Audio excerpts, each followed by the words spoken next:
बधाई भेजता हूँ, बाबा साहब को नमन करता हूँ और फक्र करता हूँ कि इतना जिंदा दिल लोग बाबा साहब की फौज में शामिल हैं।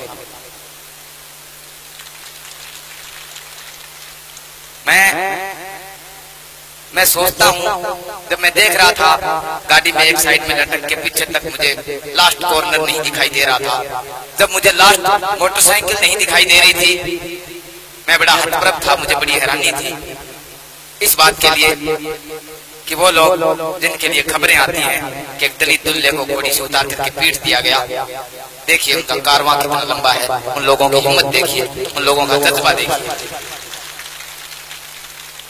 जब संविधान सभा बनी, 389 लोग संविधान सभा में बैठे, उनके पास जिम्मेदारी थी कि आगे सदियों सदियों तक भारत कैसे रहेगा, आगे सदियों सदियों तक भारत का बच्चा बच्चा जो बड़ा होगा, बूढ़ा होगा, मरेगा, फिर बच्चे पैदा होंगे, फिर बड़े होंगे, फिर बूढ़े होंगे, फिर मरेंगे, वो सदियों तक भारत कैसे रहेगा।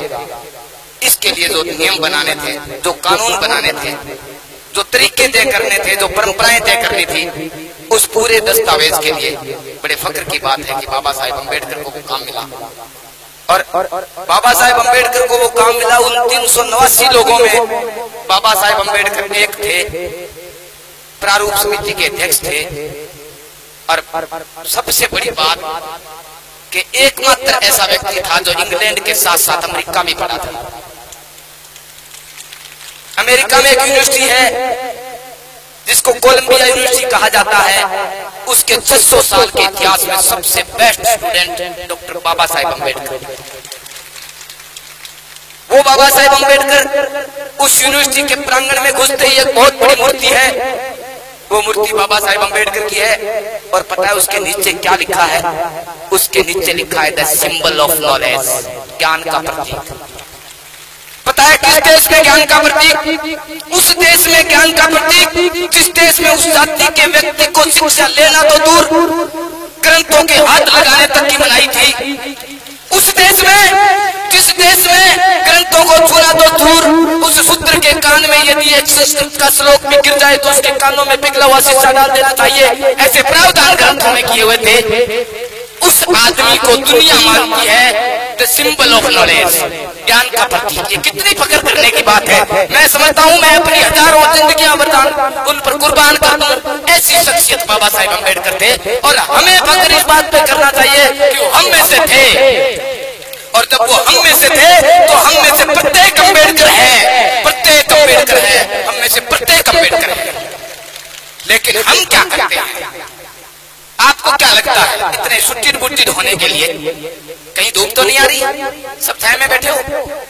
इस छाया के लिए किसी ने लड़ाई लड़ी, प्यास तो नहीं लगी, लगती है तो पानी मिलता है। इस पानी के लिए किसी ने लड़ाई लड़ी थी। रोटी गरम गरम खा के आए हो, पेट भरा हुआ है, भूखे नहीं सोते, इसके लिए किसी ने लड़ाई लड़ी थी। सुबह सुबह बच्चा कहता है बाय बाय पापा मम्मी बाय बाय, स्कूल जाता है, इस स्कूल के लिए किसी ने लड़ाई लड़ी थी। जिसने लड़ाई लड़ी उसको चप्पलों के पास बैठाया गया था, लेकिन उससे सौगंध खाई थी कि मैं मेरी पीढ़ियों को चप्पलों के पास नहीं बिठाने दूंगा।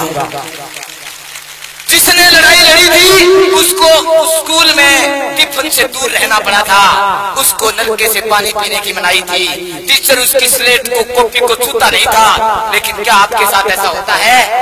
नहीं होता। किसने कीमत चुकाई? क्या आपने चुकाई? क्या आपने इस आजादी की कीमत चुकाई थी? नहीं चुकाई आपने इस आजादी की कोई कीमत नहीं चुकाई। आप फोकट में सुविधाएं ले रहे हैं। लेकिन यदि बदले में अगर आप आज भी नहीं चुकाते तो मैं आपको गद्दार कहूंगा। गद्दार, वो गद्दार जो बाबा साहब के साथ गद्दारी करता है, वो गद्दार जो भारतीय संविधान के साथ गद्दारी करता है, वो गद्दार जो अपने देश के साथ गद्दारी करता है। अब आप पूछेंगे देश के साथ क्यों? क्योंकि देश की 90% जनता वो है जिसने घड़े बनाए हैं, जिसने तपती दोपहरी में लोग आता है, जिसने कपड़े बुने हैं, जिसने खेतों में काम किया है, वो लोग जिसने गाय पाली है, भैंसें पाली है, दूध की नदियां बहाई हैं। अगर आपका पढ़ना, आपका लिखना उस आदमी के कारवां को आगे नहीं ले जाता तो मैं आपको बेकार औलादी कहूंगा बाबा साहब। इसलिए सौगंध खाइए कि जब भी आप पानी पिए आप बताएं अपने बच्चे को कि ये पानी मुझे बाबा साहब के संघर्ष की बदौलत मिला। साथियों, मैं झूठी नहीं कह रहा। जब गांधी जी दांडी यात्रा कर रहे थे नमक के लिए, तब बाबा साहब पहाड़ पे पानी के लिए लट खा रहे थे। उन्होंने हाथ तुड़ाया था, आपने तुड़ाया था, किसी ने तुड़ाया हाथ पानी के लिए? बाबा साहब ने तुड़ाया था। और उस वक्त जब गांधी जी नमक के लिए, कानून के लिए लड़ रहे थे, कानून तोड़ने के लिए लड़ रहे थे। आपके लिए नमक जरूरी है कि आपके लिए पानी जरूरी है, ये आप देखिए। तो उसकी कीमत चुकाएगा कौन? वो संघर्ष कौन सा? आप अपने एक बच्चे को बड़े छाती से लगाते हैं। बाबा साहब ने 4 संतानें खोई थी।